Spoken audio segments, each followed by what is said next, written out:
is up, friends? Hope you had a great week. Welcome back to the Gaming News Weekly. Thank you so much for joining me. I have a lot of stuff to talk about this week. I'm going to start with the small stuff to get it out of the way. The few big discussions that we have this week are Star Wars Battlefront 3, Steam Workshop selling mods, and Alan Wake 2.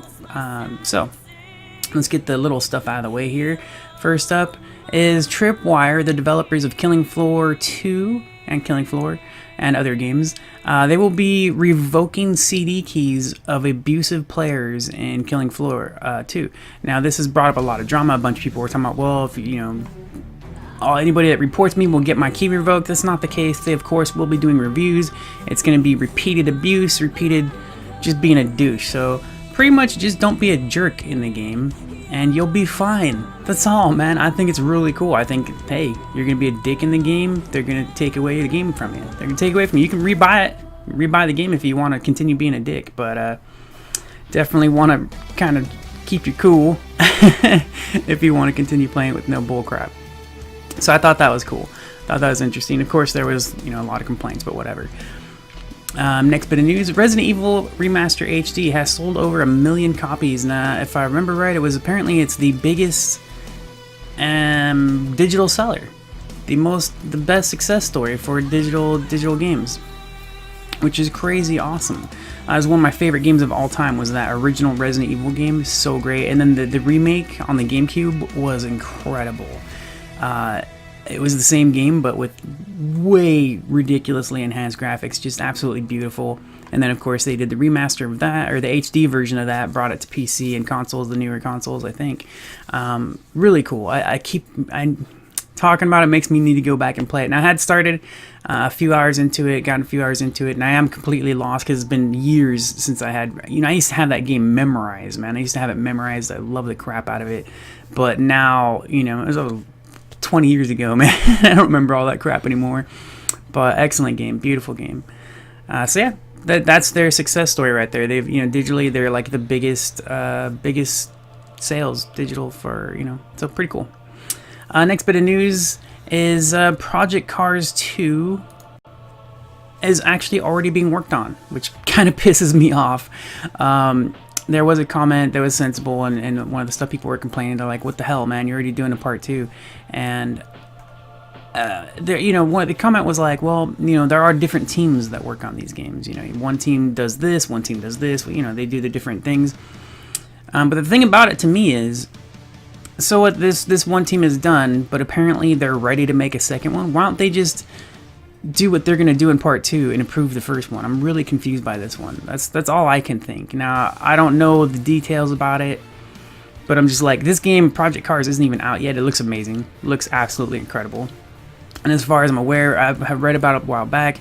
As it had started up, it was actually like a community thing where a bunch of modders and just people and racing enthusiasts had come together with ideas and assets and just all this stuff, and they kind of collaborated and made this game. So that's pretty freaking cool. So it's not just, there is like an official developer team behind it, but they took a lot of feedback and a lot of assistance from gamers and stuff like that. So it's pretty cool. It's just the part 2 is already being worked on. Like, okay, how about you get one finished and out and whatever. I do think it's weird because, like, whatever ideas they have for part 2, why not put them into the game that hasn't even been released yet? It's kind of, ugh. So yeah. Anyways, looking forward to Project Cars 1 for sure. I forget the release date for that, but I just wanted to share that real quick. Next bit of news, Gears of War Remastered is actually coming to Xbox One. I just talked about this like a couple weeks ago, I think, where the head honcho of the developer had said that a Marcus, whatever, I didn't get into the Gears of War game, but the collection would not be coming to Xbox One, is what he said. There would not be like an HD collection coming to Xbox One, but apparently part 1 is being remastered for Xbox One. So that's kind of funny to me because they just got done telling us nope, it's not gonna happen, and now they're like, oh, but we're out bringing part 1. So the trilogy is not confirmed to come, but I imagine it's kind of weird that they would remaster the first one and not 2 and 3 or whatever. So we'll see what happens there. But yeah, so we know now it's confirmed. Gears of War 1 is coming to Xbox One. Next bit of news. Batman Arkham Knight PC requirements have been revealed. They're pretty big. They're not major, but they will require like a more recent gaming computer in the past couple of years. 4 minimum specs. High kind of newish. I forget. I wrote an article about this. Hopefully you checked it out on my website, Germaximus.com. What's up? I got that new domain out. That's awesome. I'm so happy about it. Anyways, so apparently though, the ultra specs, I believe, oh no, I didn't write the ultra specs. The ultra specs were pretty freaking high. The system requirements for your ultra, playing the game on ultra, were up there. Let me see. I think the minimum requirements, if I have this correct, the minimum requirement is an no, that can't be right. That can't be right. i7? I have i7 written down. I really wish, maybe that's for high settings. I don't know. I'm not going to say this because damn it, it's in my article. All the system specs are in my article about it. Just wanted to talk about it because I did see the thing for ultra and I was like, damn, dude, you know, like it's pretty high for it practically requires a Titan almost, you know. It's getting, geez. Pretty cool though. I'll be enjoying that game on my PS4.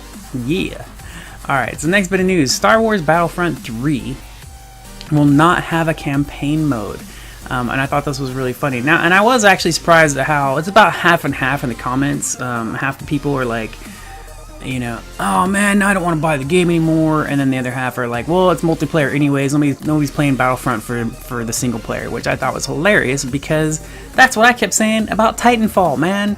And people always said it about Battlefield and Call of Duty. While people do enjoy the campaigns, I've enjoyed the campaigns, Battlefield and Call of Duty, but I mean, their main focus is the multiplayer. So it is interesting and funny, and of course I was laughing when I saw comments like, you know, where people were saying, well, it doesn't matter because we only play this game for the multiplayer, but they'll bitch all day long and forever about Titanfall. It's like, come on, man, it's just dumb. But so related to that, there will be co-op missions. You will be able to play co-op, and it will have offline co-op, and you'll be able to do the split screen offline co-op. They will have that. Let's see, make sure I have all my notes done on that. Oh, and another related news to Star Wars Battlefront 3 is they will not use Battlelog for it, which is really cool. I feel a sneeze, excuse me, I'm really sorry. Wish I could edit that crap out, damn it. No, so it's not using Battlelog. Apparently the multiplayer system is being built from scratch, or has already begun to be built from scratch. So that's pretty cool. That is neat because, you know, I don't hate Battlelog necessarily, but I also don't like it, you know, whatever. So my final note on this game as well is, I think the trailer for the game was saying, like, you know, we didn't see any gameplay. Like, I could tell. You watch that by now. How many trailers do you watch and you can tell when you see gameplay when you're watching a cinematic? Some games will push that, like Beyond Two Souls, where it's an actual cinematic game, Heavy Rain, stuff like that. But when you're talking about a game like this, you can tell when you're seeing a cinematic compared to the gameplay. So part of the video, this is something that we've seen before. We've seen it a lot. The video will tell you, it says like in-game engine, you know, or whatever, in something like that, in-game engine. And people are like, oh man, so those are in-game graphics. No, those are not in-game graphics. That's the engine that they use to make the game for the cinematics. That's all. That doesn't exactly mean that the cinematics are going to be is how the game is going to look. That's not it. So don't be confused on that, guys. It's pretty funny. I had seen comments about it and people were talking about it, and now I mean, I'm not saying the game's going to be ugly. All right, it's going to be beautiful. I expect it to be a beautiful game, but don't confuse the cinematics for actual gameplay. That's a bit pushing it. Alright, so that's it for Star Wars Battlefront. Now let's talk about the Steam Workshop mods. Now, the first thing about this, I did get mad the first second that I saw it. You know, my initial reaction was like, paying for mods is kind of stupid, but at the same time, I also thought it's really cool. It's a way to give support and appreciation to the modders who spend the time making that stuff, you know. So that is really cool. That's a great idea, outside the fact of having to pay for a mod, which is silly. You know, I mean, the whole point, it just seems to take away from the community and what it's supposed to be about. But it is a really cool thing. So what I thought was like, you know, at this point I'm like, why don't they just add a donate button or something similar to that? Maybe a Steam wallet gifting button, you know, like, hey, give the people an account for a Steam wallet that allows people to put money into it if they'd like to. It could be different from PayPal, I don't know, whatever. You know, use your Steam wallet, give somebody money. Instead of forcing people to pay for the mods. There is a difference there. There is a difference. You can, if you want to offer your support, donate the money. Otherwise, use the mod freely. And a couple things here is, oh, an interesting here. This I just found out today. I was like, what? So apparently the modders that are selling these mods only get 25% of the money for themselves, and the rest goes to Valve and the developer of the game. But right now it's Skyrim. Skyrim is the first one to be, you know, officially a part of the modding sale stuff, whatever. So yeah, the money from these mods is going to, most of it, more than 75% of the money made from these mods is not going to the modder. So those modders shouldn't even be like, they, you know, they should make a website for themselves, tell people their PayPal email, and just be like, hey, if you want to give me money for this mod, cool, send me money. If not, you know, like, I mean, look at these guys. I did think it was really cool of Valve to add a feature, but then when I found out they took all the money, it's like, what? That's crazy. So one of my other thoughts on that when it was first, announced was like, well, how do you know it's going to be a legit mod? You know, how do you know you're going to have to really rely on reviews, but you got to wait for the first people that jump in with the money to pay for the mod and see how it works, how it functions, you know, and you're going to have to really rely on the reviews of those mods before you purchase one. Because otherwise you could pay for a mod and it's crap, it doesn't work right, you know, whatever. It's just, so it's like, you know, I did think that was strange. Another thing, and it kind of to prove it, which is really funny, apparently now a lot of people have already in mockery and in against, all these words escape my mind as soon as they leave right when I'm thinking about this, damn it. But to go against them and tell them, look, we're not happy with this, we don't like this, a bunch of people have put up fake mods on the workshop. They put a bunch of fake crap. They got these fake, you know, they've got these, some of them actually have really fun and funny descriptions. There's like an egg, an apple, you know, like this really stupid crap that they're saying is a mod. They give it a fun story for the description. They're charging ridiculous prices, like $100 for the apple or something like that, you know, just to mess around. And they're doing it to tell them, we don't like this, you know. There's also a petition against it. They want this feature removed. They don't like it. The petition in under 24 hours reached 34,000 signatures. That was yesterday. So today it probably has more. It probably has double that. I don't know. Let me see. And there was actually a mod taken down. Now I give props to the person that did this mod and put it up for sale. Now this guy, he put up a mod for sale, and apparently part of his mod relied on another mod's assets or something like that. And he did not have permission from the other modder who had made that mod. So he's using, you know, the part of another mod for his, and he's selling his mod. The thing about it was, Steam said that's okay. Steam says this isn't, oh, you can do that. That's perfectly fine, as long as the other modder isn't selling his mod. So apparently if you're selling a mod, somebody else can't use your mod and then sell it. If your mod is free, they can take assets, use your mod, put it in another mod that they've made, and then sell it, as long as it's free. If one of them is free, the other person can sell a mod that uses it. You know, it's not the same as taking a mod that's for free, saying it's your own, and then selling it. It's actually having your own mod that relies on another mod to work, or what, you know, something like that. So yeah, it's, oh my gosh, it's so tricky. It is so tricky. It's freaking insane. So it's definitely, probably, we'll see. I imagine it would end soon with all the feedback, with all the crap that's happened, and it makes sense. And it's also sad because I think, you know, the modders do deserve the support, and they deserve it. You know, they deserve to have, if people want to give money, right on, you know, that's cool. But like I said, I really think it'd be better to have a donate button, something, you know, like if Valve wants to do that, their cut is pretty ridiculous though, man. If they want to help modders make money, I think it would be better to make like a Steam wallet kind of a donate thing, rather than the full-on marketplace and charge and just straight up charge people, because that kind of just, it really, like, it just doesn't feel right. It seemed weird.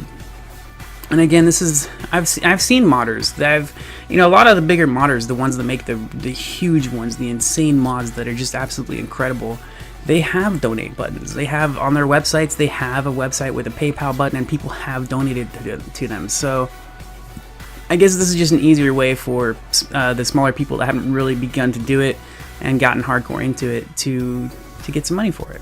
So that's pretty cool. So the idea is great, other than the fact that Valve and the developer of the game gets more money, over half. It's 75%.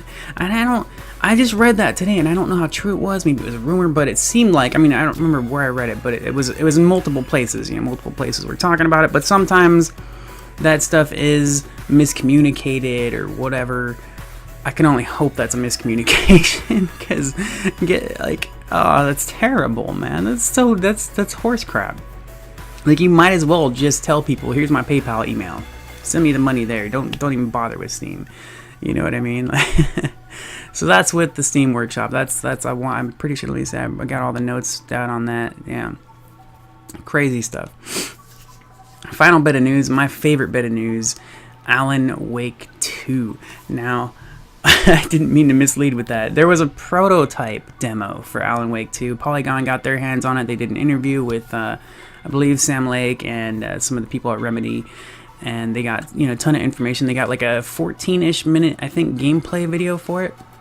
And as I was watching this video, it made me think like it was what they wanted American Nightmare to be, and it wasn't. And it's not to say American Nightmare was bad. If you've played Alan Wake and you haven't played American Nightmare, you need to play American Nightmare.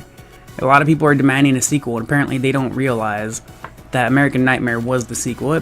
People were like, oh, it was a standalone DLC. Yeah, it also completed the story. It continues straight from the first game, and it completes the story. They could do an Alan Wake 2, and that's why there was a prototype demo. They could, but I'll explain to you that too. American Nightmare was awesome. It was a little bit different than the first game. Didn't really deal with as much shadow and darkness and stuff. I mean, it was a dark, moody game, but definitely not quite the same. It was much more arcadey and actiony. Alan Wake, the gameplay is actiony and it's great, but you can tell the difference between the two. You can tell right away. And it's not bad. It's not a bad thing. It's just different, especially when you're like, I want more of that, and then you kind of get it similar, but not quite. But American Nightmare is really freaking good. Really damn good. So the thing about the sequel is, apparently what it was the main character, while you play Alan Wake and Alan Wake 2, the actual main story is focused around a dude doing a documentary looking into the life and disappearance of Alan Wake. So it's kind of like a looking into the past kind of a thing. And as you're looking into the past, what do you call those dudes? The guy doing the interviews for the documentary, he's interviewing people. And as they tell the story, what they thought happened to Alan Wake and all this stuff, who knew him, who didn't know him, but what they think happened, as they're going through it, you go into the story of what they're talking about, and you play as Alan Wake, and you kind of act out what they're reminiscing and thinking about and all that kind of stuff. So let me see, what else am I missing here? It still plays Alan Wake, yeah. Let's see. I believe I went over all this stuff. Yeah, all right, yeah. I will link you to the article. It's really cool talking about the Alan Wake 2 prototype. And the thing about it is, apparently it is not completely out forever. Like, they may still make an Alan Wake 2. And that green screen thing is driving me nuts. I did try to fix it before this video, but anyways, they may still do it. But right now their focus is on Quantum Break, which is pretty much the main reason I got an Xbox One. Pretty much. That I've also wanted to play Call of Duty and get off the PC because it's just dead community. Anyway, so they're still really focused on Quantum Break, but Alan Wake 2 is still a possibility, but there's no confirmation. It's something that they would like to see be finished and done, but there's no set thing on that either way. So I'll give you a link to that. You can check out the video. The gameplay, it pretty much looked just like a mix of Alan Wake 1, the regular game, and American Nightmare. Like I said, when I was watching the video, I was like, it seems like some of it is they wanted to make American Nightmare, but they couldn't for some reason. I don't know or it's just that it kind of came after American Nightmare. I don't know. I mean, they obviously knew the story wasn't going to be a third game, you know, because I'm telling you, American Nightmare completes the story of Alan Wake. It completes it. Like, it ends at a point where you have closure and you don't need to continue, but you would like to, but you're not going to continue, you know? So it kind of makes sense that their prototype was talking about a documentary-ish kind of thing. So, alright, let me see. I think I had another note that I want to talk about real quick. Oh, which is really cool. Yeah, part of it has Mr. Scratch, you know, who's the evil version of Alan Wake. If you haven't played American Nightmare, you gotta play it. It's amazing.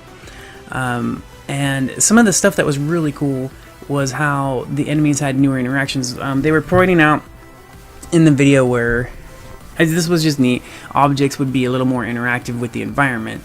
So when one of those bad dudes throws an axe at you, instead of disappearing into the dark shadow, because Alan Wake was really dark, and if they threw axes at you, it would basically just disappear into the shadows. You know, you wouldn't see where it went.